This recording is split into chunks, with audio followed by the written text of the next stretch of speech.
계속해서 TBC 뉴스 유튜브 채널을 통해 김민석 민주당 수석 최고위원과 좀 더 깊은 얘기 나눠보겠습니다. 최고위원님, 윤석열 대통령이 구속됐습니다.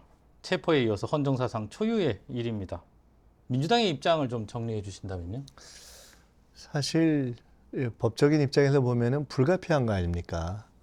대통령이 일종의 친위 쿠데타를 한 셈이고 법리적으로 따져도 우리가 형법상에 있는 내란죄 구속 요건에 다 들어가는 내용들이고 대통령이 법적인 과정에서 통상적인 어떤 법적 절차에 응하지 않은 이런 것들 때문에 구속이 불가피한 점이 있죠. 근데 사실 한편으로는 마음이 불편합니다. 왜냐하면은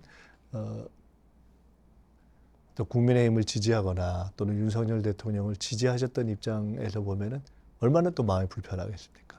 그런 저런 것들을 보면은 이것이 국민 전반의 마음에 얼마나 지금 갈등과 이 불편함을 주고 있는 상황인가를 생각하면서 저희들이 굉장히 그런 좀 답답함, 조심스러움 이런 것도 사실 있습니다.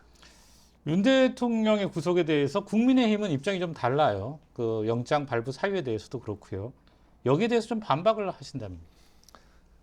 이제 가령 공수처가 수사권이 있느냐, 그 다음에 이 법원이 이 영장을 발부할 만한 적법한 어떤 그런 법원이었냐, 뭐 이런 등등의 문제를 제기했는데 네.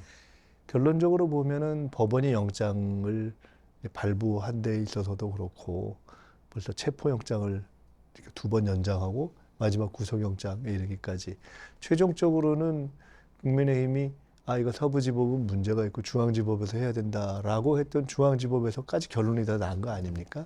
그런 점에서 보면은 국민의힘에서 문제 제기는 했지만 공수처의 수사권 문제라든가 또는 법원의 영장 문제에 대해서는 사실은 법적 논란은 정리된 것이다.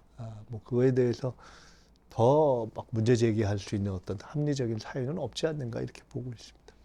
말씀하신 대로 그 영장을 발부한 서부지법에서는 폭력 난동 사태, 이것도 초유의 일입니다. 이 사안을 두고 여야 모두 이제 폭력은 안 된다 강하게 비판 메시지를 냈는데 결이 조금 다른 것 같아요. 일단 민주당은 제2의 내란 사태로 규정하셨죠. 이게 뭐 영상을 보셨겠지만은 영상을 보신 분들 입장에서 보면은 너무 놀랍지 않습니까? 네, 충격적이죠. 법원을 저렇게 어떤 난입을 하고 막 부수고 저 영상을 막 어떤 체증될 수 있는 그런 것들을 막 제거하려고 하고 등등 이렇게 집단으로 움직이는 그런 것 자체가 워낙 우리 사회에서는 보지 못한 과정이고 그래서 그게 너무 충격적이고 그런 것 때문에 일부 약간의 어떤 옹호적인 입장을 취하려고 했던 분들도 그렇게 하기가 상당히 어려워지는 것이 아닌가 싶습니다. 이유 여하를 떠나서 저희가 그렇기 때문에 이제 경찰도 엄정한 입장을 취했고 법원도 그런 입장을 취했고 이게 굉장히 하나의 고비라고 생각되는데요.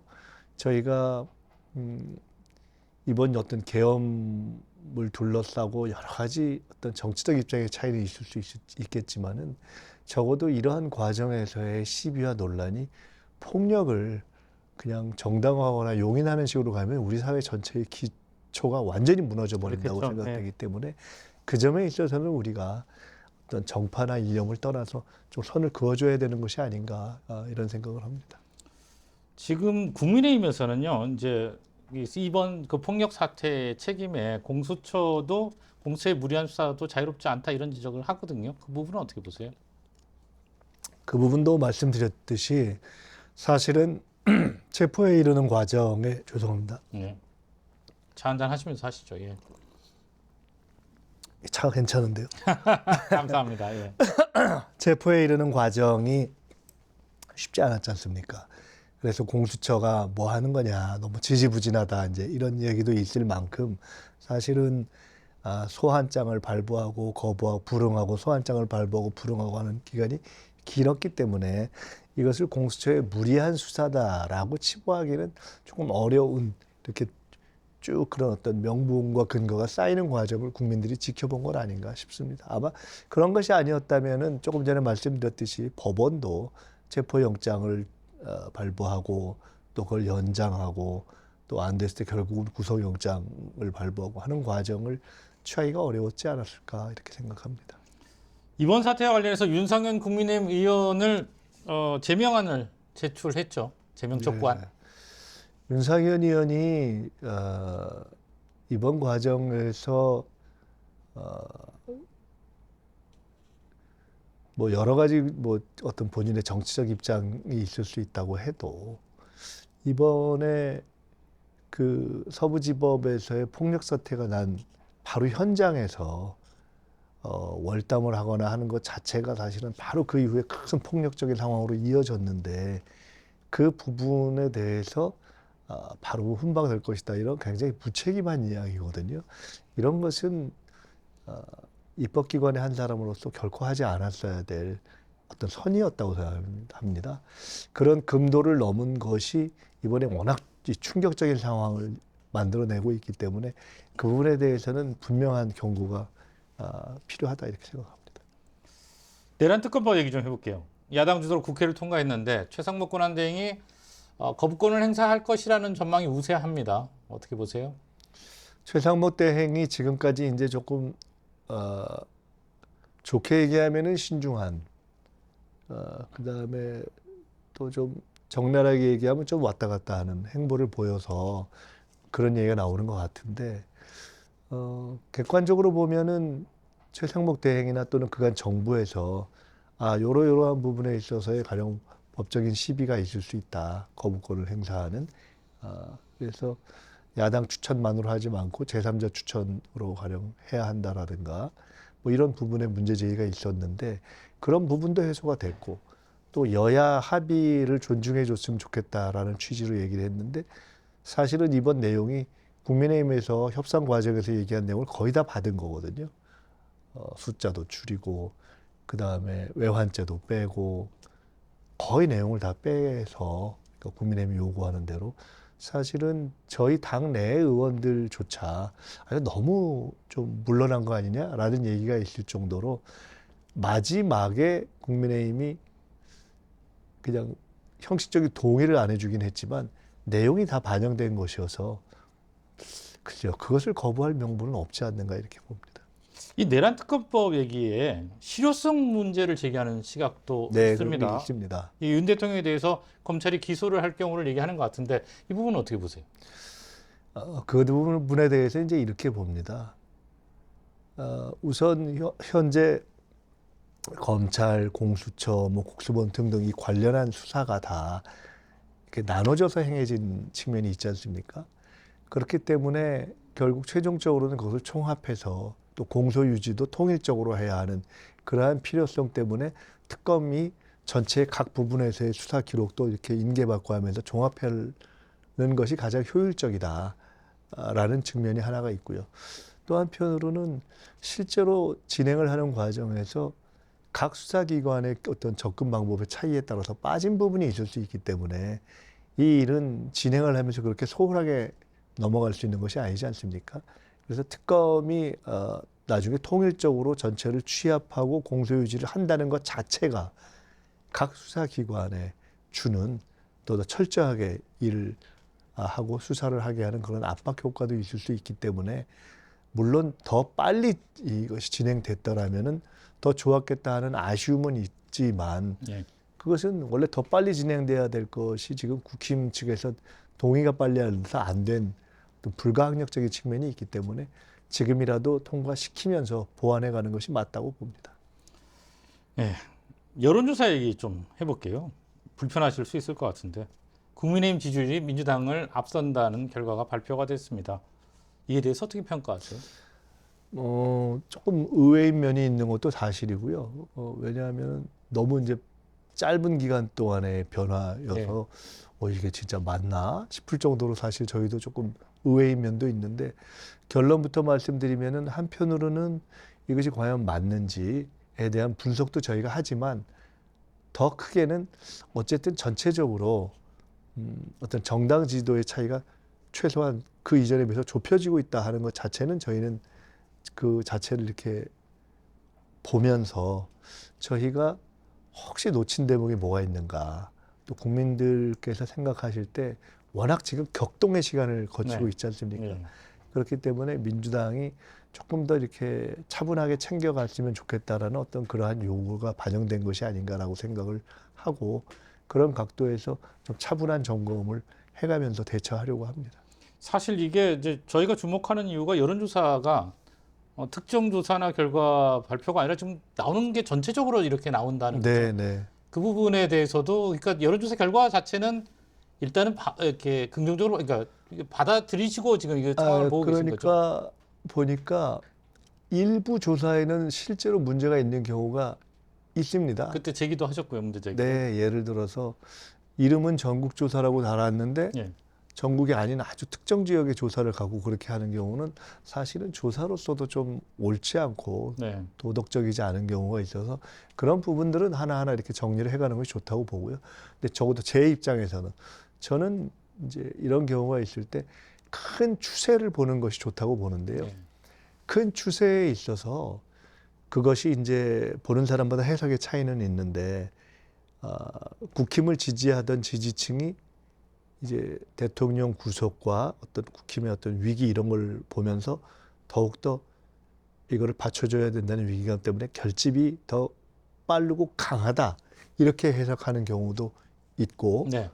오히려 국힘 지지층에서 사실상 윤석열 대통령은 파면은 불가피한 거 아니냐. 그러니까 이제 그 다음 국면 대선을 준비하자라고 해서 결집하자 뭐 이렇게 봐야 되는 거 아니냐라는 해석도 있고 여러 가지가 있습니다만은 저는 아까 말씀드렸듯이 큰 추세에 있어서는 이제 하나의 국면이 지나가고 그 다음 국면으로 넘어가는 상황에서 이제는 각 정치 세력이 좀 긴장하고 앞으로 어떻게 더 잘해갈지를 조금 우리 앞에 보여라라는 요구로 해석하고 고민하고 방법을 찾는 것이 좋다. 저는 그렇게 생각합니다. 우리 김민석 수석 최고위원님이 당의 뭐 대표적 전략통이라고 보면 되죠. 뭐 그런 건 아니고 이 여론조사 결과가 사실은 뭐 여야든 사실 중요한 바로미터가 되기도 하잖아요. 당의 이후 전략이나 방향의 수정도 있을 수 있나요? 그런 건 아니고요. 이제 애초에 이제 체포와 구속이 되고 나면은 이게 아시다시피 너무 우리 어떤 민생과 경제에 준 충격이 크지 않습니까? 네네. 뭐 시장도 그렇고 뭐 환율 같은 경우 대표적인 거죠. 네네.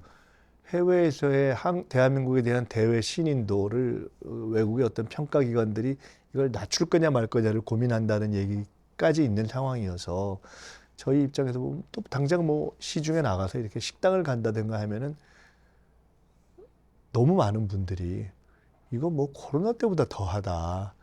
빨리 좀 이걸 해결해 달라. 먹고 살게 해달라는 요구를 듣는 경우가 너무 많습니다. 네. 그러니까 누가 뭐라고 해도 이 시점에 일단 이 계엄과 이 내란 국면으로 인한 상황이 정리되면 빨리 민생과 경제를 회복하는 것이 최우선이죠. 저희도 할 수 있으면 빨리 저희가 빨리 이 어떤 체포와 구속 문제가 마무리됐어야 한다라고 생각했던 이유도 그 문제가 지지부진할 때마다 환율이 출렁출렁하는 그런 경제적 충격이 컸기 때문에 네. 그렇습니다. 그렇기 때문에 저희는 조금 전에 이제 질문하신 여론조사 문제와는 별도로 네. 그것과 상관없이 일단 이러한 1차 국면, 지금 대통령 구속까지 된 이 국면이 마무리되고 나면 뭐 여든 야든 또 정부든 경제 회복 쪽에 어떤 경제 심리의 회복과 실물의 회복 쪽에 집중하는 것이 필요한 국면이고 저희도 그 방향으로 역량을 모으는 것이 제일 좋다고 생각하고 있었습니다. 여러 선거를 치르셨기 때문에 이 질문 하나만 더 드릴게요. 그 지금 뭐 국민의힘 얘기긴 한데 최근 발표되는 여론조사에서 김문수 장관이 지금 부각되고 있어요. 네. 이 부분은 어떻게 보십니까? 글쎄요. 한편으로는 참 의외이기도 하고 근데 한편으로는 한두 달 전인가 이 계엄 상황이 되기 전에 어떤 여론조사에선가 아주 1% 아주 뭐 숫자가 안 나오거나 뭐 조금 아주 한번 미미하게. 나왔던 적이 있어요. 예, 예. 그 자체도 의외였는데 네. 그때 저는 보면서 전체적으로 어떤 지금 보면은 국민의힘의 어떤 주류를 예를 들어 전광훈 뭐 예를 들어 그런 쪽의 흐름이 조금 주류를 장악해가는 듯한 느낌이 좀 있는 흐름이 계속 됐지 않습니까? 그 연장선상에서 지금 계엄도 있는 것이고 또 그 이후에 국면이 계속되고 있어서 그것이 옳은지 그른지에 대해서는 사실은 판단이 저는 좀 다르지만은 어떻게 보면은 저런 분들이 국민의힘에서 조금 더 득세를 하는 쪽으로 가는 것이 아닌가. 저는 그것을 꼭 좋다고 보는 것은 아닙니다. 그렇지 않을까라는 이렇게 생각을 해본 적이 있는데 실제로 최근의 흐름을 보면서 그렇게 되니까 이것이 참 하여간 여러 가지 생각을 하고 있습니다. 계엄 이전에 이미 김문수 장관 1% 받을 때 부각될 수 있다는 것을 전망하셨다는 말씀이신 거죠? 예, 제가 몇 사람하고 그런 얘기를 해본 적이 있는 것 같습니다. 그 근거가 방금 말씀하신 네, 그런... 전체적인 흐름이 네.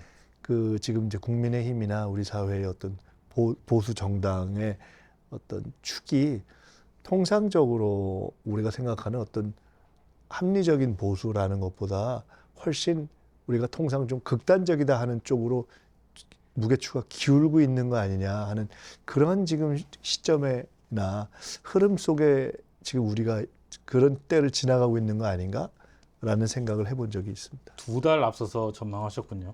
자, 그리고 끝으로 개헌론이 좀 얘기해 볼게요. 지금 국민의힘이 개헌론에 시동을 거는 모습이에요.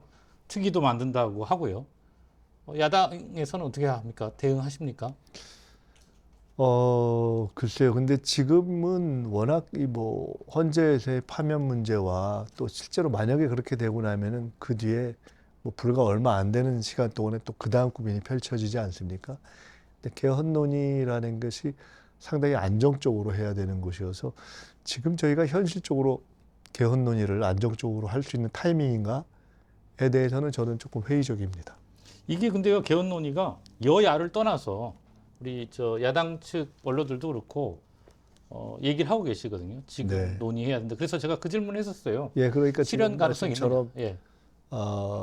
이제 우리가 계속해서 뭐 70하고 얘기라든가 뭐 여러 가지 각도에서 개헌에 대한 필요성은 오랫동안 제기돼 왔죠. 네. 근데 아시다시피 개헌론이라는 건 한번 시작하면은 일종의 블랙홀처럼 다른 모든 걸 네. 빨아들이는 면도 있고 상당한 시간을 요하는 것이어서 지금 저희 앞에 있는 이 국면에 저희가 그것을 깊이 있게 해결할 수 있을까에 대해서 쉽지 않을 거라고 본다라는 뜻입니다. 적기라는 주장에 대해서는 동의하지 않으시는군요. 예, 그렇습니다. 네, 알겠습니다. 오늘 여기까지 듣겠습니다. 고맙습니다.